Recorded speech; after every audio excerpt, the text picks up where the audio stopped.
मतदान केंद्र आहेत.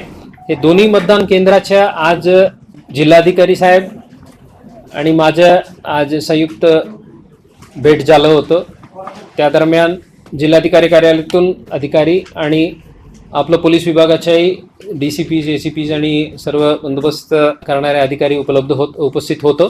त्या ठिकाणी आम्ही जे ट्रॅफिकसाठी वेगळं बंदोबस्त दिलेले आहेत, पार्किंगच्या 100 मीटरच्या आणि नंतर प्रेमाइसेसच्या आतच्या अशा वेगळ्या लेयर्सला बंदोबस्त देण्यात आलेले आहेत. उत्तर आणि दक्षिण दोन्ही तहसील कार्यालय मतदान केंद्र म्हणून वापरण्यात येणार आहेत. या दोन्ही ठिकाणी जे दिलेले स्केल्स आहेत त्यानुसार आम्ही बंदोबस्त वापरणार आहेत.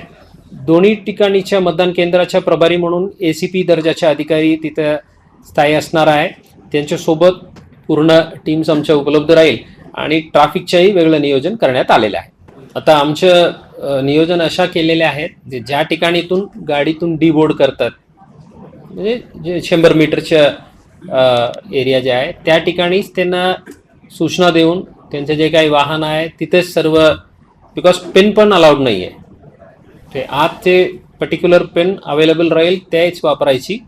त्यानुसार कलेक्टर ऑफिसकडून सूचना दिलेल्या आहेत आणि आमच्याकडून याच्या अंमलबजावणी गाडीतून उतरतानाच त्यांना सन्मानाने सूचना देऊन ते जे काही वस्तू आहे त्यांच्याकडे मोबाईल फोन असो, पेन असो, इतर गोष्ट असो, ते सर्व गाडीत किंवा त्यांच्यासोबत जे कोणी मदतनीस किंवा कार्यकर्ता आहेत त्यांच्याकडे देण्याच्या सूचना देण्यात आलेल्या आहेत आणि उद्या सकाळी पण देण्यात येणार आहे.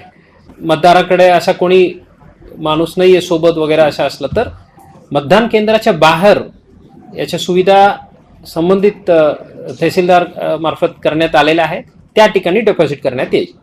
ते एंट्रन्सलाही चेक करून आयडेंटिटी व्हेरीफाय करून आत सोडणार.